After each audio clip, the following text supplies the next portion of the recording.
The year is 1944. The world is at war, and deep in the wild heart of Montana, the Dutton family is facing a battle of their own, one that could change the course of their legacy forever.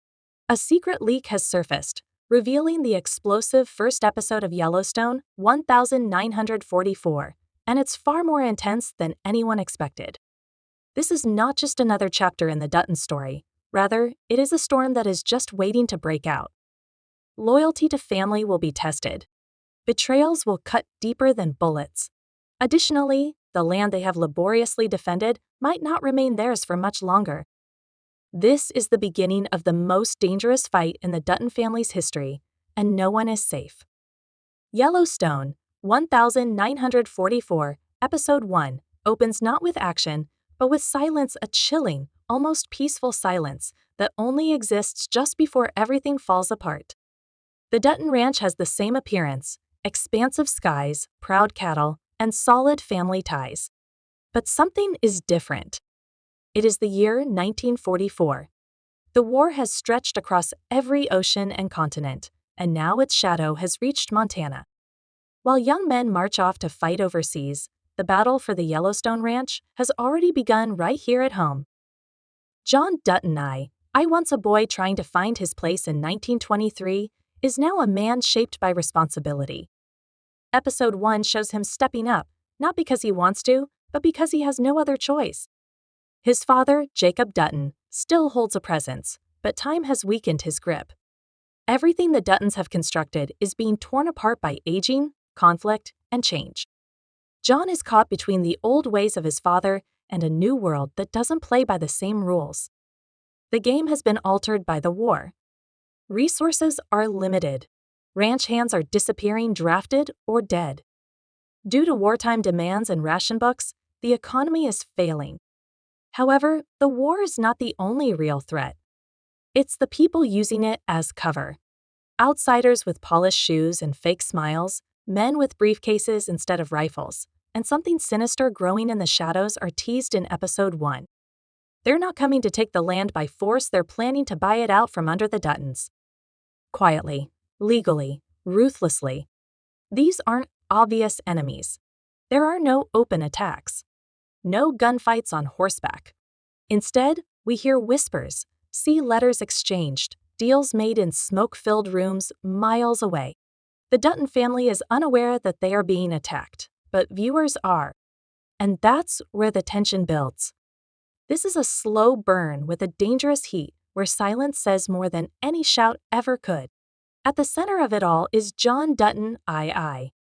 His struggle is more than physical. It's emotional, moral, and deeply personal. Even though he is expected to lead, he isn't sure what kind of leader he wants to be. Episode 1 shows him standing in fields that once felt like home, now questioning if this land is still worth the cost.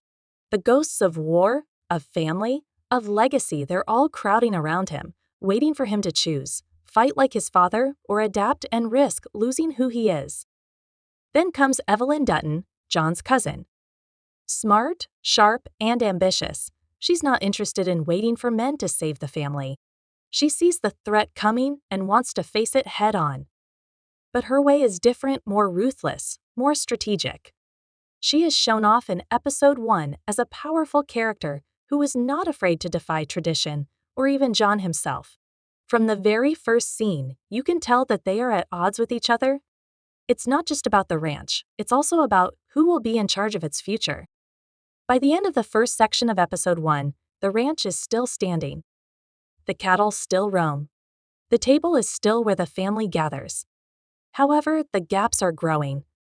You can feel them thin and quiet for now. There's no explosion. No disarray.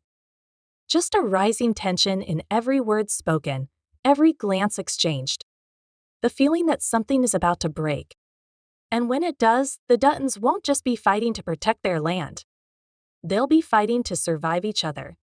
As Yellowstone, 1944, Episode 1 continues, the story deepens, and so does the danger. By now, it's clear this is not a battle fought with fists or rifles. It's a different kind of war, one fought with contracts, whispers, and well-dressed men hiding knives behind their smiles. And worst of all, some of those enemies are already inside the gates of the Yellowstone Ranch. This section of the episode pulls the curtain back on a terrifying truth. The war isn't just happening overseas. It's happening here on American soil in boardrooms, courtrooms, and inside the Dutton family's own home.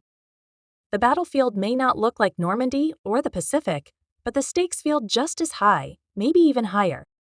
We observe John Dutton attempting to maintain unity.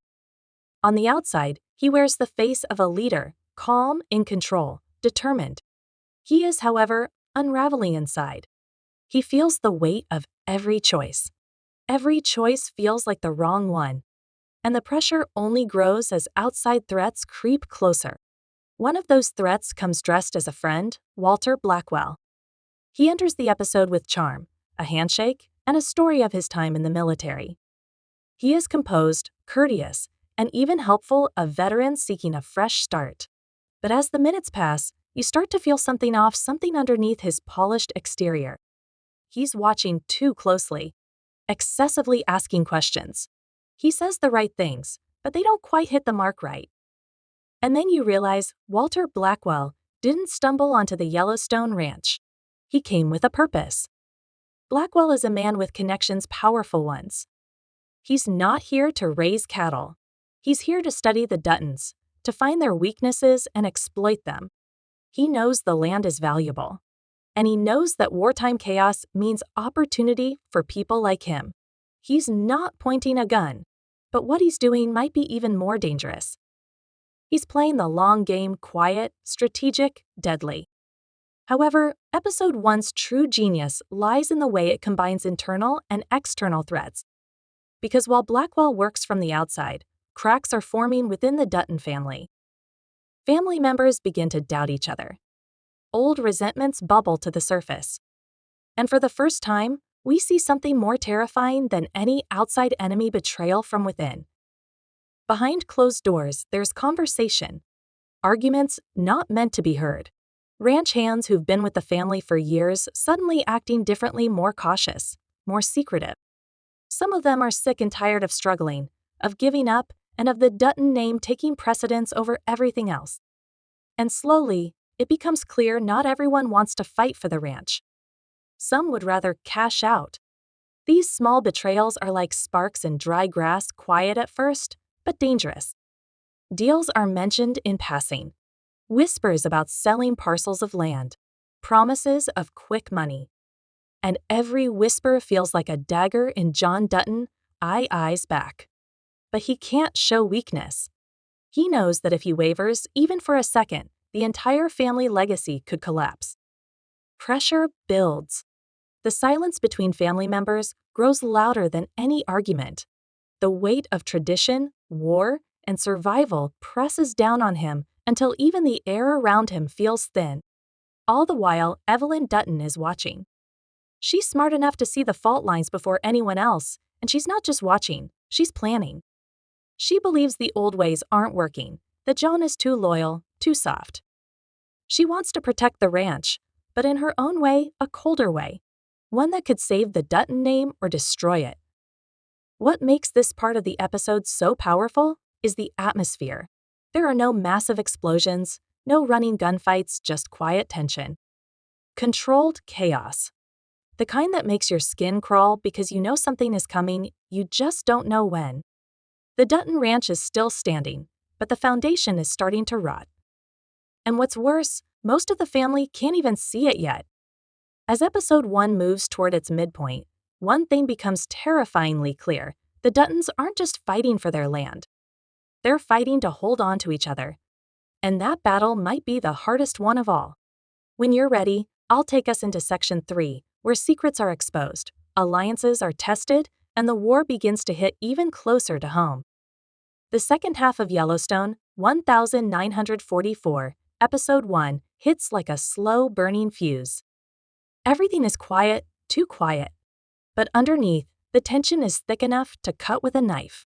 And now, the secrets buried for years, decades, even start clawing their way to the surface.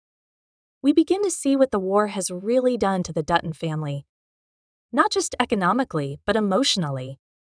Their world, once built on tradition, loyalty, and hard work, is shifting under their feet. No one feels that more than John Dutton, I. Joan is trying to hold the line, but how do you lead a family when every member is slowly drifting in a different direction? One brother thinks the war is an excuse to sell off land. A cousin is whispering about bringing in outsiders to modernize the ranch. And worst of all, John starts to suspect that someone close to him is leaking information. Someone feeding intel to Walter Blackwell. It's the ultimate betrayal, and it sends him spiraling into a storm of paranoia and self-doubt. Episode 1 doesn't give us a clear answer just yet, but it drops enough clues to make you second-guess everyone. A knowing glance here, a hushed conversation there, and suddenly, every character feels like a suspect. The ranch is still standing, but trust, that's what's really in short supply. Amid this rising tension, we get our first real look at the emotional toll the war has taken on Spencer Dutton. He returns to the screen haunted. The once proud and adventurous man from 1923 is now a shadow of himself. His eyes carry the weight of grief, of battles lost both on the front lines and in his personal life. The loss of his wife, Alex, has left him hollow. And when he arrives back at the ranch, he's not welcomed with open arms.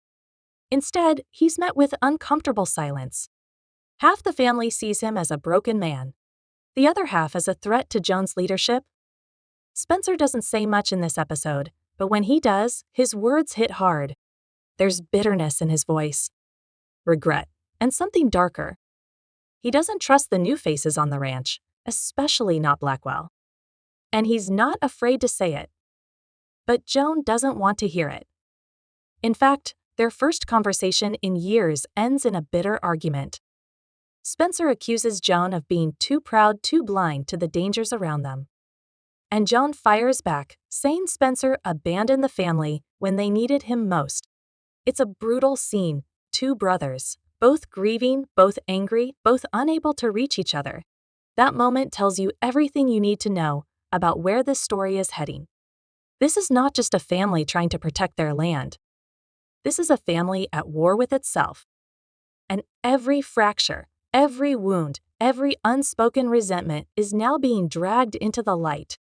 Even Margaret, Joan's wife, can feel it. Margaret was once the calm in the storm, the one who kept the family grounded. But not anymore. In this episode, we see her begin to question everything. Is the ranch really worth all this pain? The sacrifices? The silence? She's tired. Tired of war. Tired of pretending. And she begins to wonder if holding on to this legacy is worth losing the people she loves most. It's in her quiet moments, the ones where she's alone, reading a letter from a friend who lost her husband to the war, that we see the emotional heart of Yellowstone 1944. Because this show isn't just about power struggles. It's about the cost of survival. The toll it takes on your soul. Back outside the family walls, the pressure continues to mount. Walter Blackwell's influence grows more dangerous with each scene. He's meeting with local officials, courting bankers, making quiet moves behind the Duttons' backs. He's not just here to buy land. He's here to break the family from within, and he's using the war to do it. Offering loans they'll never be able to pay back. Sowing distrust. Buying up small neighboring ranches and boxing them in. And the worst part, no one sees it coming. Or maybe they do, and they're just too afraid to admit it. By the end of this section, a harsh reality sets in. The Duttons are no longer in control. Not of the land. Not of their future. And definitely not of each other. The storm is no longer on the horizon. It's here. And the choices they make in the next few episodes will decide whether the Yellowstone Ranch survives or burns to the ground. The calm before the storm is officially over. In this part of Yellowstone, 1944, Episode 1, the tension that's been simmering finally explodes. Secrets aren't just hinted at anymore, they're exposed. Relationships shatter. Loyalties flip. and the line between family and enemy begins to blur in the most dangerous way. We pick up with John Dutton II, who is now fully aware that his grip on the ranch is slipping. He's no longer the confident leader we saw at the start. He's restless, suspicious, increasingly isolated. But what truly rattles him is the discovery of a document, something small, almost forgotten, tucked inside a ledger. It's a land deed, and it's been altered. Someone is quietly selling off small parcels of Yellowstone land. Not outright. Not in one big deal. But piece by piece. Through fake buyers and shell names. A slow bleed. And it all leads back to someone within the ranch. Joan's worst fear has come true. The betrayal isn't coming, it's already here. But he doesn't know who to confront. Is it Evelyn, whose sharp mind and ambition have been quietly growing more dangerous? She's been talking to local businessmen. Having meetings Joan was never told about. Never invited to. She says it's for the good of the ranch, that they need to evolve. However, Joan knows better. She is not attempting to save Yellowstone. Rather, she is attempting to remake it in her image. Or is it someone more familiar? One of the hands? A relative? Maybe even Spencer, whose resentment still covers him like a second skin. His distant behavior and recent return have been noticed.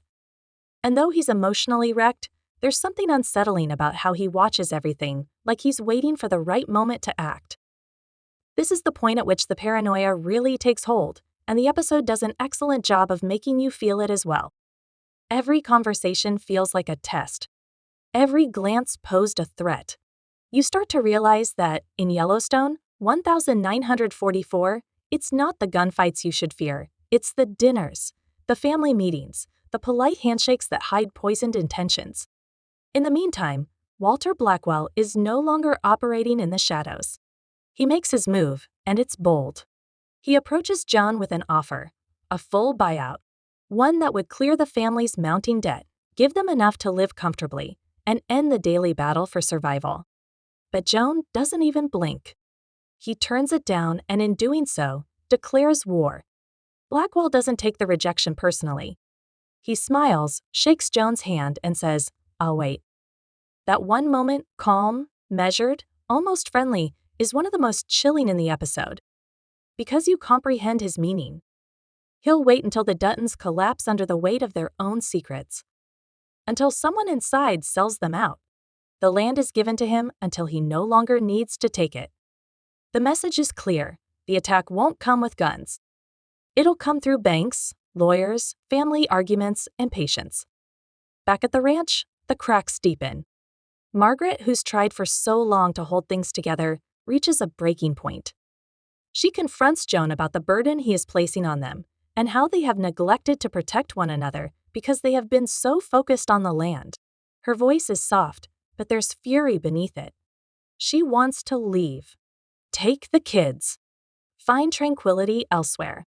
Joan pauses for a moment to consider it. He just can't.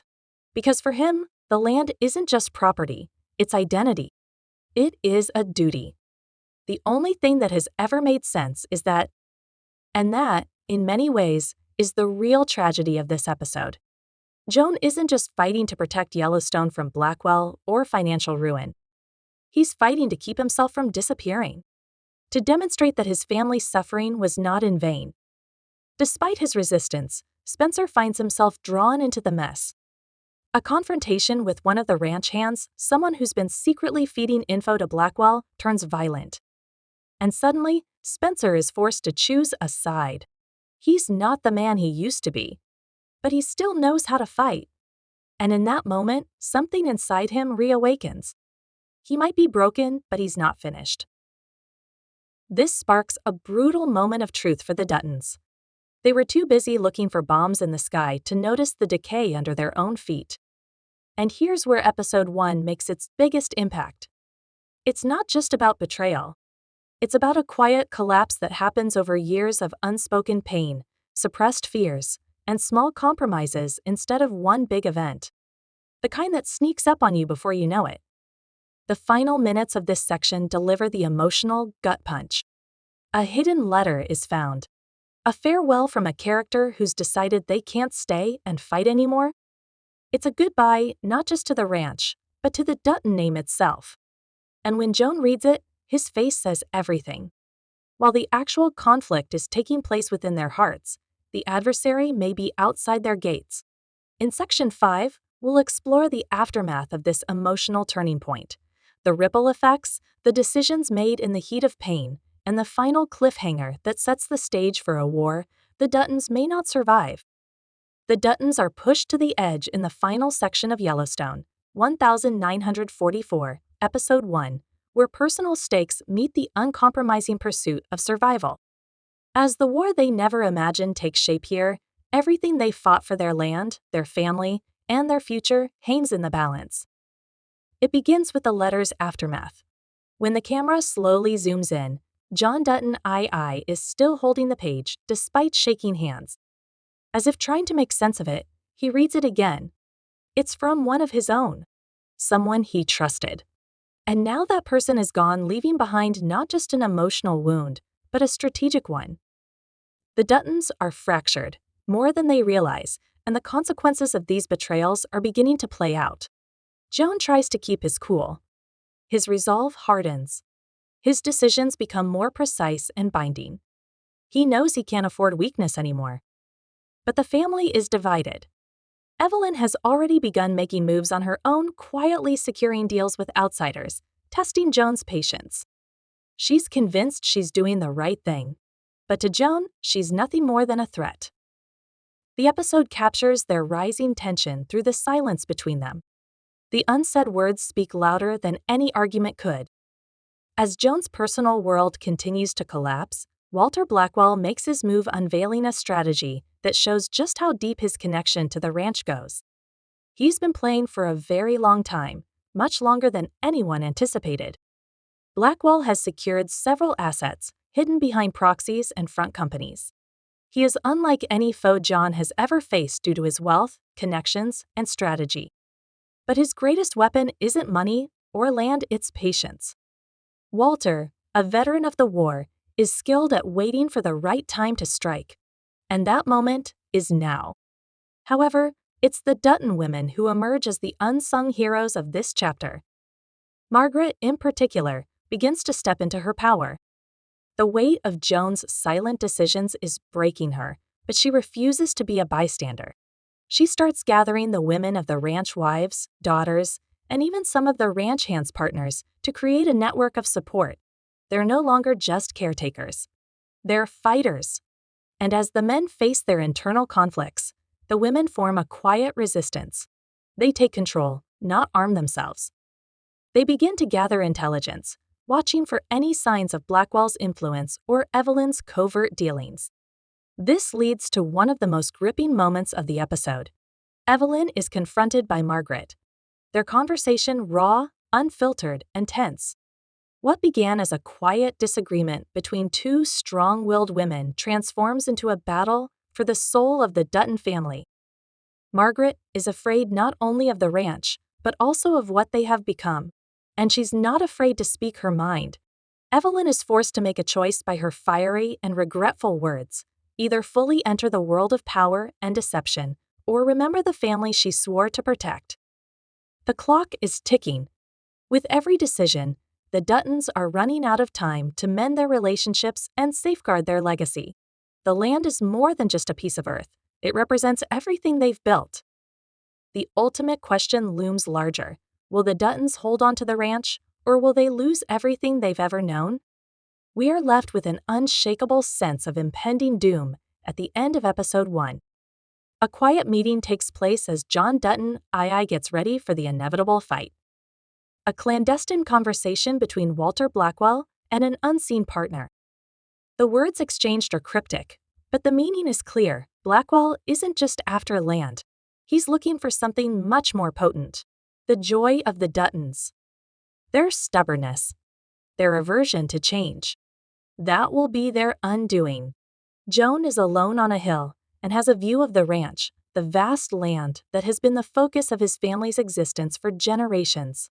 The sky is heavy, thick with the weight of a storm that mirrors the one brewing within the family. For a moment, he allows himself to feel the weight of everything,